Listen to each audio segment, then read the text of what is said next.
Hello, YouTube land. This is Brenton coming to you from Lexington, Kentucky, the Bluegrass State. Before we get started, if there's anyone out there that has any story they would like to share, whether it be Bigfoot, Dogman, any paranormal or anything like that that you want to share on this show, you can contact me at brentonsawin@gmail.com. And if you want to contribute to help me with the show, you can go to a link in the description, PayPal me, super easy to use, and every contribution is appreciated very much. Today, I have someone who emailed me a couple days ago, and I thought this was kind of a fascinating story that he basically did some tree knocks and some calls, and then next thing you know, he's got activity around his home, and we're going to discuss that in a little bit more detail. His name is Mathew, and I'm going to let him introduce himself, and we'll go from there. So he can decide what information he wants to make public. But anyway, Mathew, hello. Hi, my name is Mathew. I live up in northern Minnesota. Okay. I've done a lot of camping and self-camping, sort of like that. I don't know. Now, Minnesota, that's kind of trying to picture where Minnesota is at for the people who aren't good with geography. That's kind of north, west or east. I mean, It's right in the central of the United States, right below Canada. We're right next to South and North Dakota, and also next to. So. Okay, I got you. So it's kind of like the middle of the United States in the north, near the Canadian border. Okay, I got you. I mean, because a lot of people are wondering where the Bigfoot are, but they're everywhere. And so even the middle of the United States, the east or the west, it doesn't matter. They're in every state except for Hawaii. Mm-hmm. And as far as we know. yeah, I mean, it sure seems that way. I mean, they seem to be in every state. I mean, it's unbelievable in a way how prevalent these things are throughout the country, because there's woods everywhere. Really, we tend to think that that all the woods is taken up, and it's not true. There's pieces of land that are just totally woods all the way through a state. Like here in Kentucky, we have the Daniel Boone National Park that goes all the way through from Ohio, all the way through Kentucky down into Tennessee. Bigfoot can go through 3 states and not ever even leave a national park. Yeah. But anyway, I thought it was quite intriguing.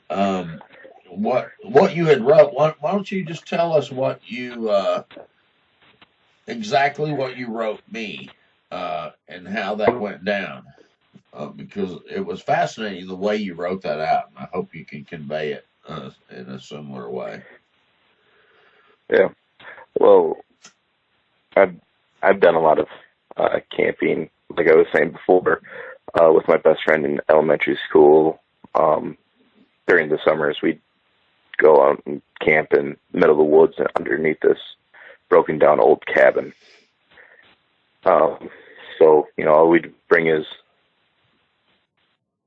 all the cooking gear, some a bottle of water. That's it. And we'd live off that, or, we do hunting, trapping, that type of stuff for 2 weeks straight. And then from there, him and I have done that out in the Boundary Waters. I've done a lot of hunting, so I'm pretty well known with the animals that we've had up here.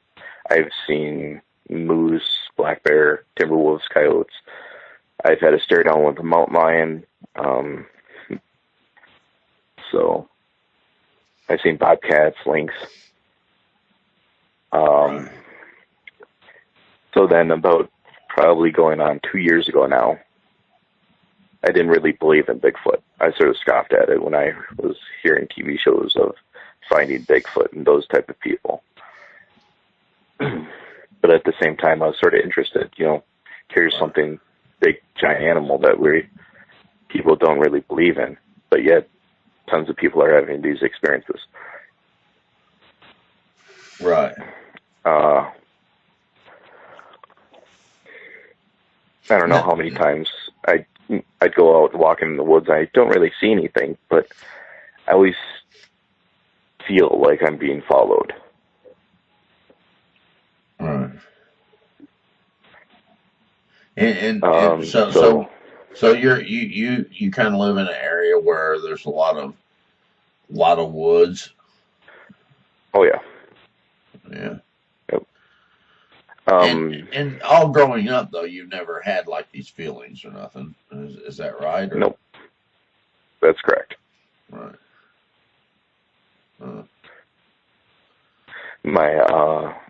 The house that we're living in right now, there is I think it's like a county drop-off for all the dead bodies that are lining up along the road, and plus there's a river right down the road. So, I mean, it's pretty easy pickings for them, especially with all the deer that we have, too. So, yeah. Right. So last year I didn't really I still didn't believe in Bigfoot. Last year around September, I did 3 loud tree knocks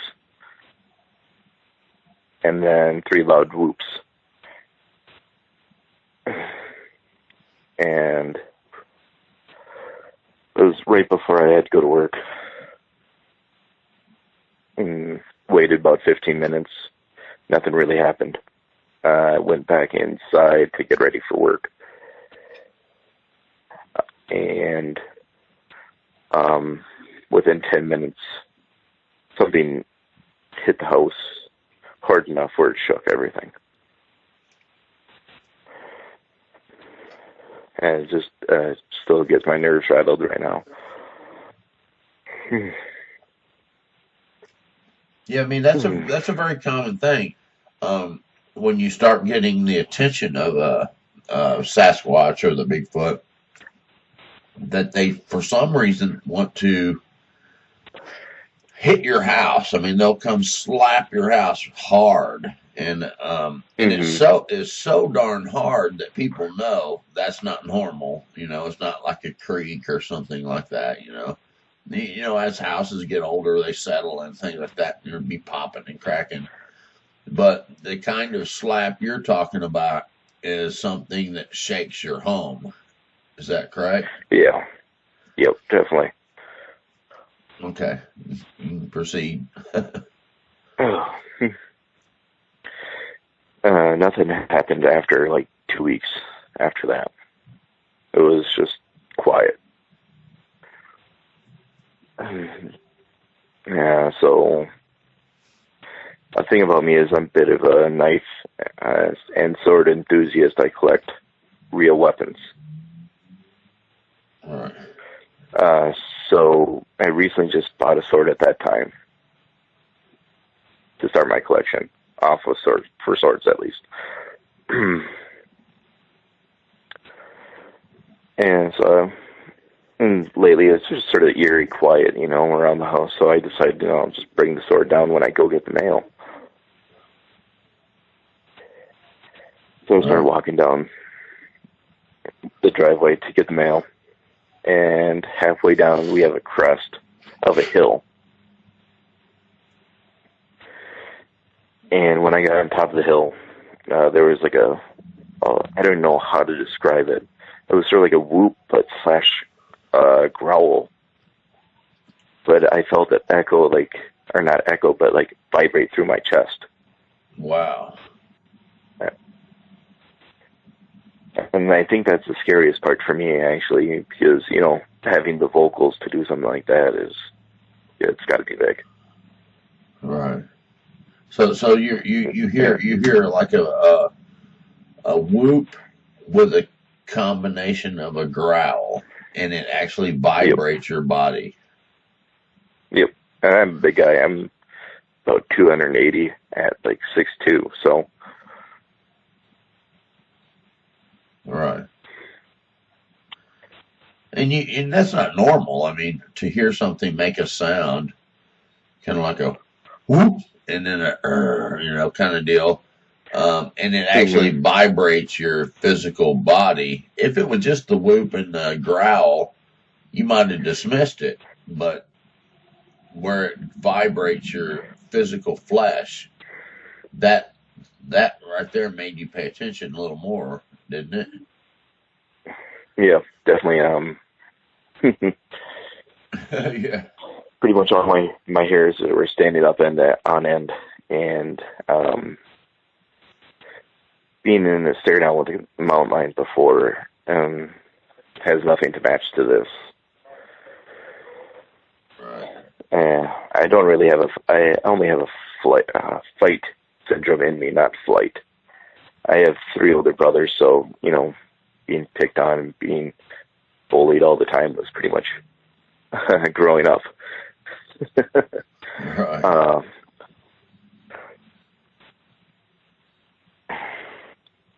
Take your time. Take your time, man. Just relax and take your time, buddy. No need to be nervous. You take all the time you need, okay? Mm-hmm. And so I ended up taking out the sword out of the scabbard and charging it, because I've heard on other podcasts that if you run from it, they'll charge after you. Right. So I decided that's the last thing I wanted. So I charged it. Yeah. So you knew what direction the sound came from then, right? Oh, yeah. Okay. But oddly enough, I didn't see anything or hear anything move.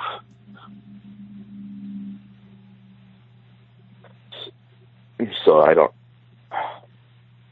know if it just like laid down and in the cover, because on that hill is another hill that goes down where they could have just laid down in the weeds and thicket. Right. So I stood there about for 5 minutes, I'd say, looking around, trying to hear.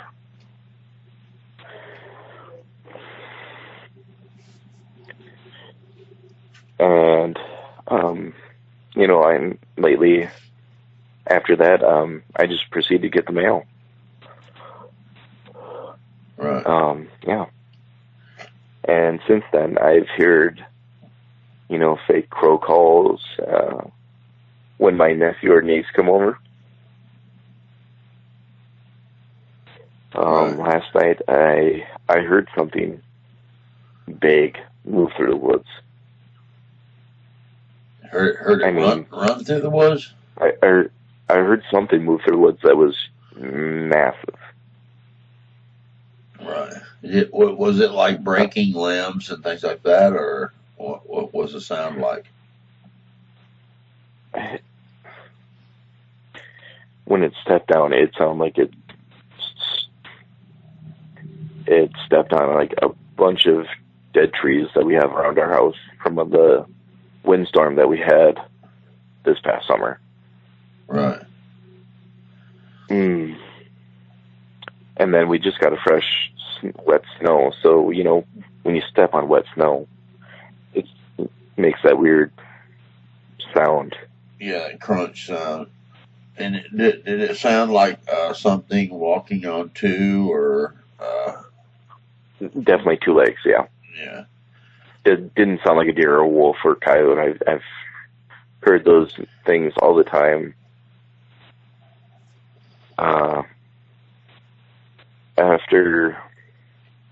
After I did that tree knock, I haven't heard a wolf or coyote in our area at all. Right.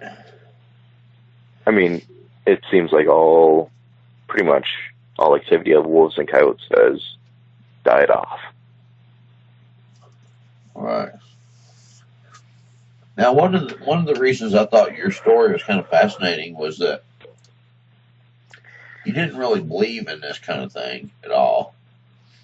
Mm-hmm. But once you did the tree knocks and the howl, calling to it and what have you, you got that slap on the side of the house, and so it drew the attention, because those are very common things when you collect these stories.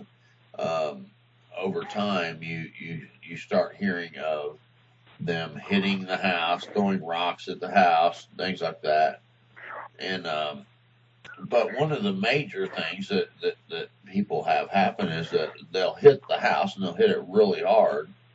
And so that's not normal. It's like, wow, that's a huge hit on the side of the home, and it shakes your whole house and what have you.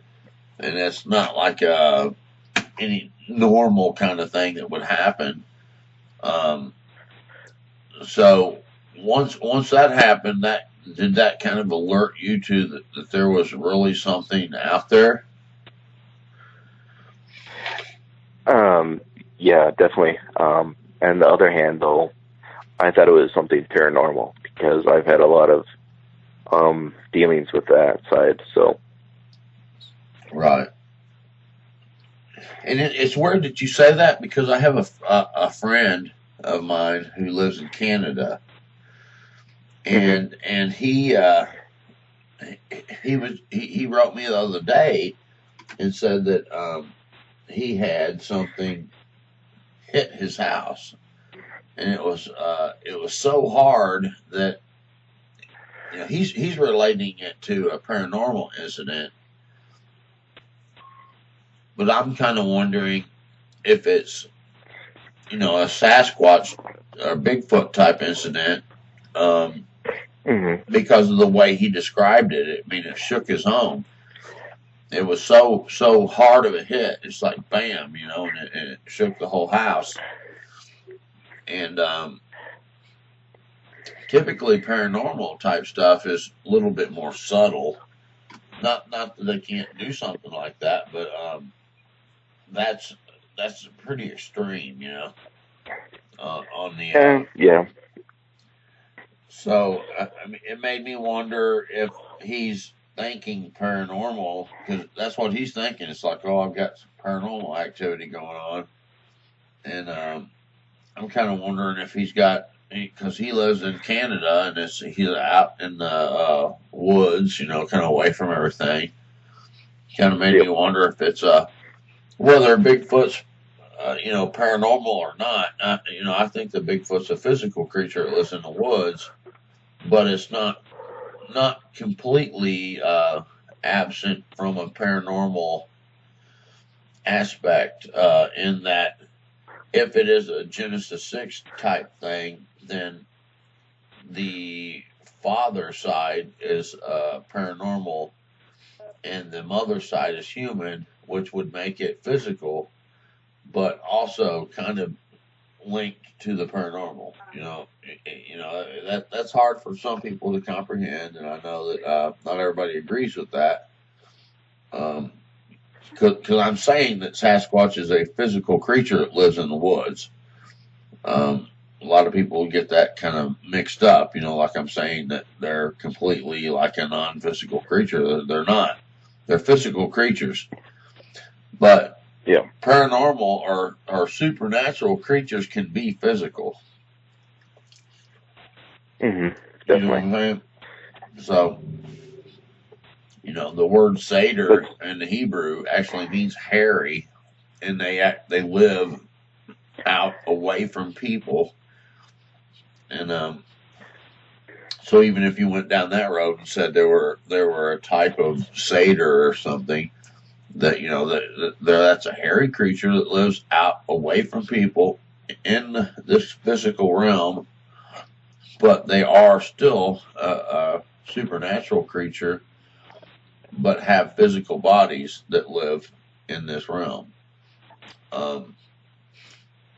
So but like you think about when Cain got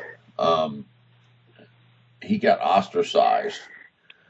I've been thinking about this for a little bit, and when because all the Genesis 6 issues that were in the Bible, it says that the sons of God came unto the daughters of men, and these are the daughters of Cain. But Cain himself was ostracized away. After he'd already had a family going, he was ostracized and said, you got to go out away from people. You're not allowed to have contact with people no more. But it says Cain knew his wife again, so he started having a family again after he was ostracized. He was marked with something that caused fear to come upon people, lest because he was saying, when I come across people, they're going to kill me, and so God marked him with some type of something that would cause fear to come upon people when they run across him. So it makes me wonder if before he was ostracized, that was the giants that people knew of in the scriptures, like Goliath and things like that. But after he was ostracized, this mark that he had might have been this hairy aspect. It might have been this giant also aspect, and those kind of things that because when people run across Bigfoot, usually they're scared. And it causes fear to come upon them, and that people don't want to kill them. Typically, even if they have a gun, typically they won't shoot. And even when they do, nothing much ever comes of it other than, a story. That's about it. Yeah, or death. Yeah. Sometimes, as I heard. Right, so... I mean, if anything does happen physically, besides what has happened, I'm definitely bringing out a gun. Yeah, why is the Bigfoot so elusive? Why is it so intelligent? I mean, to the intelligence of human-like intelligence, and then why does it hide? How does it hide? I mean, there's so many questions that seem to be so elusive to us. Why and how and all that kind of thing. Why does it hide? What is the deal that it wants to hide so much? And how is it doing it?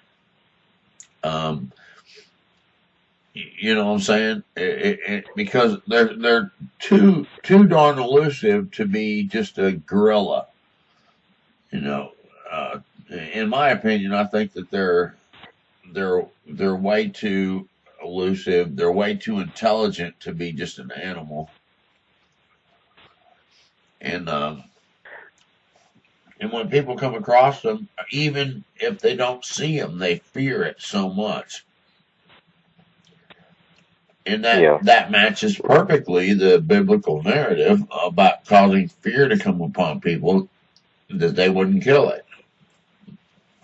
I mean, since then, the only way I go outside to do the wood boiler during the winter is I have a sidearm on me, and that's going to be my .357 Magnum. Right. Yeah. And if you were that might just piss it off, but if I place it right, Yeah, and even if you were to run across it, you would be reluctant about shooting it. I mean, if it were to pop right out there in the open, you'd be thinking twice about shooting it. You might go ahead and shoot it, but it wouldn't be something you would do easily. And, and it's like, oh, I'll kill it and that's it. You'd be thinking, I might shoot this and it might not go so good. Yeah, true. So I had someone come on the show a week or so ago, and we were talking about this thing probing their home. And the reason I was thinking about that is because this thing would slap their house or growl at a window or whatever. And when it did that, they seemed to observe what the person did at that point. Like if they were to slap the house, they seemed to know what window a person would go look out of. Or if they went to a certain, they'd hit the house and growl or something, they would know when the person went to a certain room to grab the gun, and they would go and be positioned at the door. So when the person came toward the door, they would already be growling at the door as if they know the movements that the people make, like they're observing the person and doing these activities to probe and gather intel on the home. Do you think that maybe that might be happening with you? Yeah, definitely. I think they're just staying around the property line, though, from the woods and staying along the wood line. I've called some other people, got some ideas what to do on that part, on how to keep them out of the yard and away from our home. Right. So whenever you open the door and you come outside, do you hear, sometimes you hear like a bird call or a tree knock? Yep. Or all right, there you go. Sorry. I've never heard a tree knock. I do hear weird bird calls. It's sort of like a guttural crow. It sounds like crow, but it has more oomph to it. Right. You know what I mean? Right. So they're observing, because I hear that a lot too. As soon as I open the door, they hear like a bird call or something. A tree knock or a bird call or owl or whatever the deal might be, and then sometimes they hear an answer come from the other direction. Like if something calls from the east, they might hear something call from the west, the exact same call or whatever. Almost as if, okay, the human opened the door, and then, and it's hard saying what they don't notice, what I'm saying? Because the human opened the door, you might walk towards your car, and then you might hear another type call. There was a guy here in Kentucky. He would hear every time he would open the door, he would hear a call, and then you would hear another call coming from the opposite direction, and then whatever he would do, he would hear something else. It was like almost a telling what I'm doing kind of thing. And they were getting on his roof and listening down through the chimney.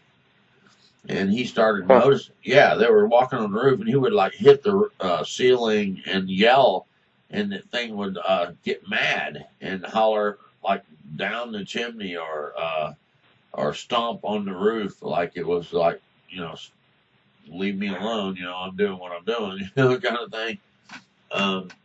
But they were observing and probing his home in such a way that it was like they were even listening to his conversations through the chimney. And every time he would open the door, they would make a call. He would go outside, you would hear a call and another call coming from another direction. And they were, kind of different calls, like you'd hear an owl call and then you would hear another type of bird or something. Like they were giving more kind of detail on what it was he was doing. He had rocks thrown at him. It was just so many things, to the point where sometimes he'd be laying on the couch and he would see one sitting at the window looking in at him watching the TV as he's falling asleep.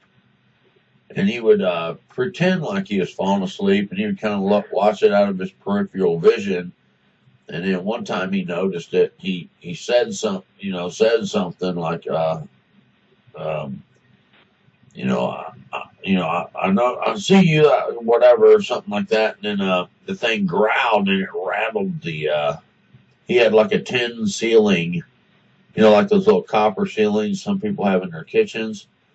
The thing growled, it rattled everything on the shelves, it rattled the tin ceiling.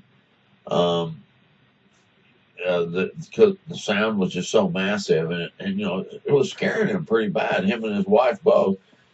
And he was trying not to scare his family about it. Sometimes he would see it looking in the window, and he would like go upstairs, and he would get his family out there. And that's just so scary that they would be watching in the windows. Now, have you ever seen any like tree structures, like leaning limbs? Like if they're watching in the window at you, sometimes people will find limbs like on the ground arranged in a square. Like they're trying to tell you, I'm watching in your window or something like that. No, I've never seen anything like that. Like I was saying earlier, that I took these measures to make sure they stay away from our yard and everything. That's pretty much kept them just at the wood line. Okay. I have run across some structures that look like blinds. If I've stood behind a couple of those, and you'd be unable to be seen, depending on what time of the day it was. Huh. I mean, right now it's pitch black outside. And if you didn't have a flashlight, I mean, you wouldn't be able to see anything in the woods at all. Right. So they're actually building the blind? Yeah, it looks like it. I mean, I've seen 2 or 3 of those so far, alongside the driveway. Huh. Yeah. And sometimes too, if you look around like on the ground behind those blinds, you'll see different things they're eating. There was one fellow that had that happening, where he had one that was sitting. It made itself like a little blind, and he would find like turtle shells and things like that behind the blind. Hollowed out turtle shells. What he noticed was that the deer were crossing through his property, and this thing had the blind set up to where it was watching the deer. And he ended up having like a little bit of activity, contact with this thing, and it broke limbs and got mad at him and all that kind of stuff. But it was sitting there behind this blind, and there was like empty turtle shells. There was other kinds of bones and things like that it was right there behind that blind where it was sitting there eating and watching the deer cross through the property. And I think it was kind of ignoring him. He just kind of happened into the thing, down the long driveway, kind of like you did, Mm-hmm. But I think they're more interested in you than they were him. I think they were more interested in the deer when it comes to his situation. But so look for things that they might be eating, because typically when they're sitting there behind their blinds, they're doing something.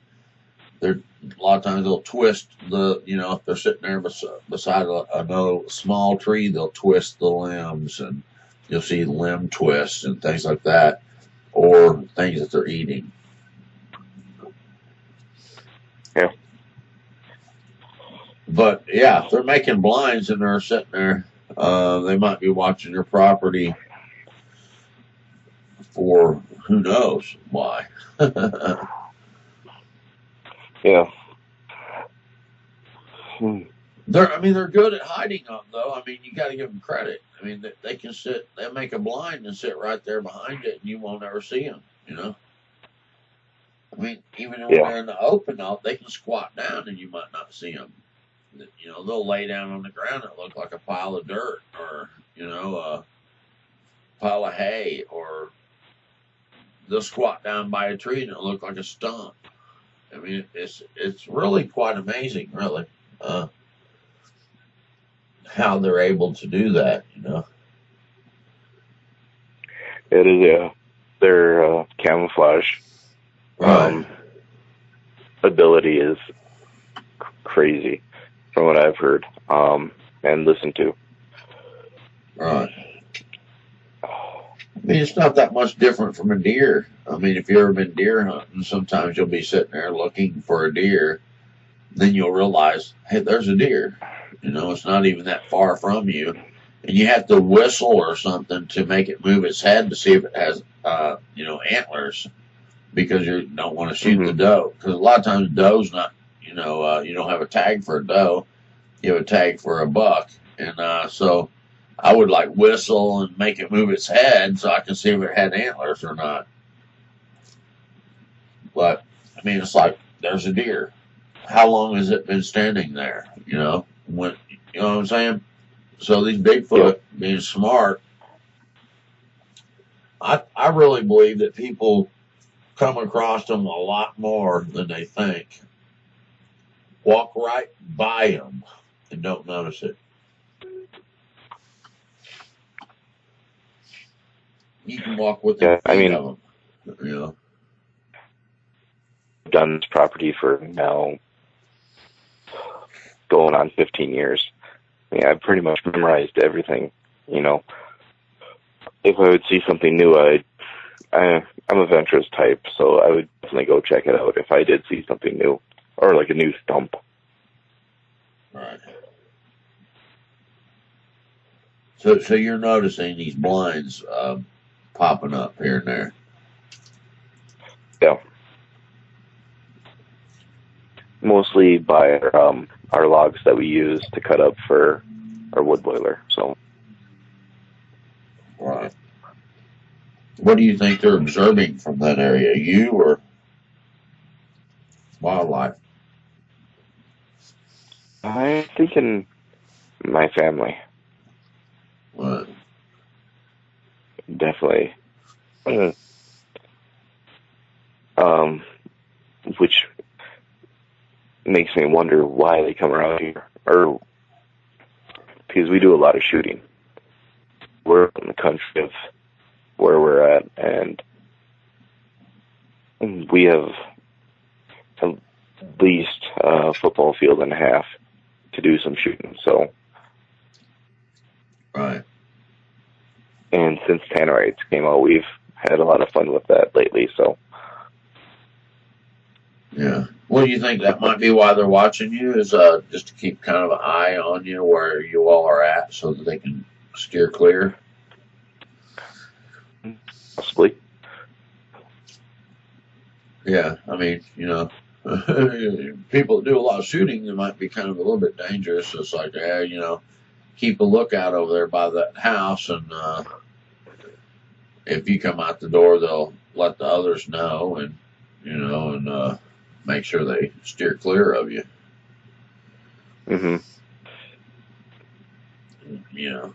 But coming up and slapping your house, that's not a good way to stay clear, Yeah. That's Good way to get shot. yeah, it's a good way to you know, it might be a good tactic to say, don't mess with us. Now that you know we're here, don't mess with us. Because I think that they thought, well, he knows we're here, so they were trying to intimidate you, saying, okay, you just keep your distance, leave us alone, and everything will be all right.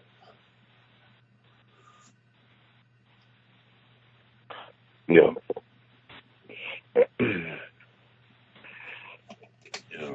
Other than that, don't ever feed them.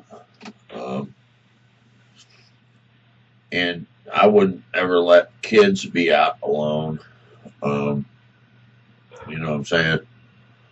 Because they are opportunists, I believe, also. And I don't care what any of the woo people say and all that these things don't ever take people. They do too. I don't think it's real common. I think they pretty much try to avoid people, but there are situations where they do take people, and I think they cannibalize people. But Yeah. I think it's typically kind of mostly extreme cases. But there might be a couple different kinds, like the Janoskwa, and then there's a couple different kinds of Bigfoot, and there seems to be like a mountain giant type that looks more human, a type that looks more gorilla-like, and then there's also a smaller type that I think a lot of people call like the little people in certain areas of the country. I've gotten reports of that, but I don't know why some of them seem to be cannibal-like. I don't think it's all of them. It seems like there's a type that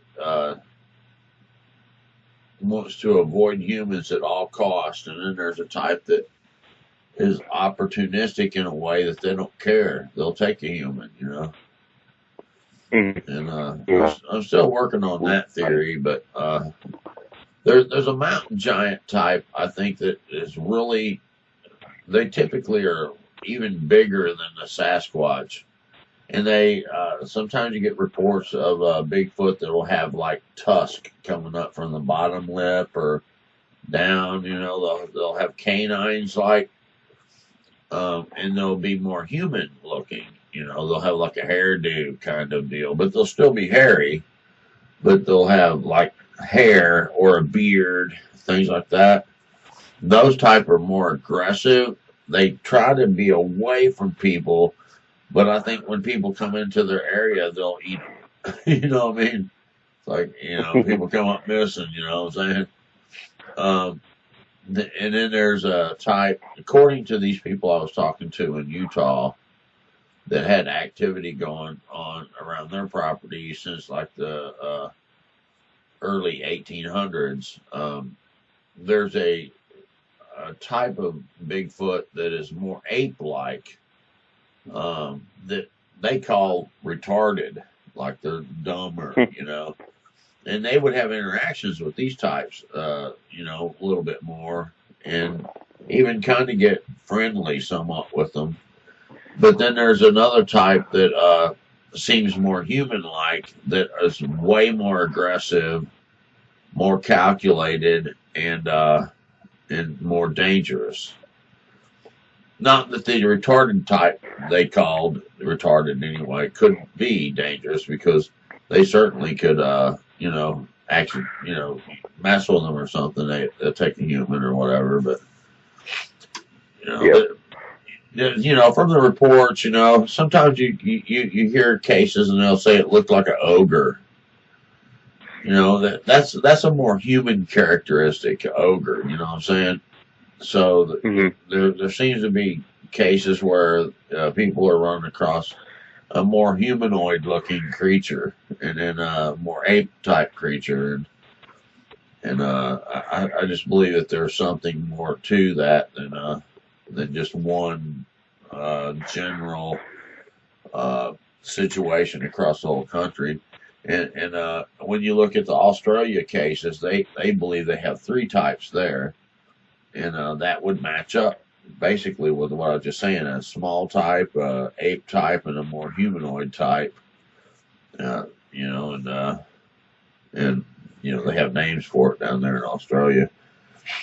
But anyway, do you feel like that you are handling this in a safe kind of way?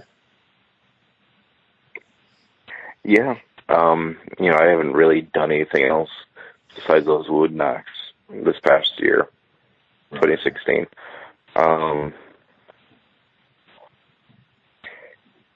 If I hear any challenging sounds, I confront them on it. Right. That's probably good. I mean, you're letting them know. Say, hey, don't mess with me. There'll be some problems. You know. Yep. You know what I'm saying. I think maybe that was like the best thing you did was say, hey, I'm the alpha male on this property. You come up in here, I'll put a blade across that neck for you, and there'll be some issues popping up out of this, and that seemed to have actually made them leave you alone a little, didn't it? Yeah. Yeah. They What? definitely steer clear away from here most of the time. We'll watch from the property line, you know. You know, Yeah. I won't go on your territory. You're the alpha male of your property, and they're letting you alone. You know, they're staying. It's like we'll set a blind up over here and watch you, but we won't be slapping your house anymore and stuff like that. hmm Did the slapping the house and things like that kind of stop after you did that? Oh, yeah. Right. I would pay attention though, see if they're looking in your windows. You know, every once in a while, just kind Oh, of, you know, see if you notice that kind of thing because they might sneak up there and look in. You know, because I think they do that because I mean, how boring would the woods be all the time? They don't have iPads or cell phones or anything like that. We are their iPad. You know, what I mean, it's like they look in the windows a lot. You know, that's kind of and you can't hardly blame them. You know, for being curious. A lot of people go squatching, they go humaning. You know. yeah. Well, I mean, our yard is massive. Yeah. I'd say it's about 50 yards until the wood line. Right. So for them to cover that ground in, so it's all open, They can cover quick though, and they can just lay down on the ground, and you might not see them. But I don't know. You have to decide that, I guess. But interesting story, man. I mean, I really thought it was interesting that you made a wood knock and a couple calls, and then boom, they were there. That's incredible, isn't it? How fast that was. Yeah. A response that quick. I mean, because what did the wood knock mean? What did the call mean? Was it a challenge? Yeah. I mean, that's why I would say to people not to go out in the woods and make wood knocks and calls. You don't know what you're saying. You might be saying, F you, you stupid Bigfoots. I'm the man around up in here. I dare you to come over. Then next thing you know, pow, they're slapping your house. Yeah, I mean, seriously. I mean, what did you say that made them respond that fast? And that's not the first time I've heard that either. Yeah. Seriously, though, it's crazy, isn't it? Yeah, it keeps your head on a swivel. Yeah. Well, Mathew, if anything else happens, man, you be sure to let me know. I mean, if you would. Definitely. All right. And I appreciate you sharing what information you do have on this. And to me, I think it's fascinating. It's a mystery for sure. Do you think the knock and the call you made, do you think that was some type of challenge to them? I don't think the knock was. I think the knock is more of a communication type thing, or a locating. Right. But on the call, I'm not sure. Maybe it is. Maybe it is a challenge for the alpha male. Right.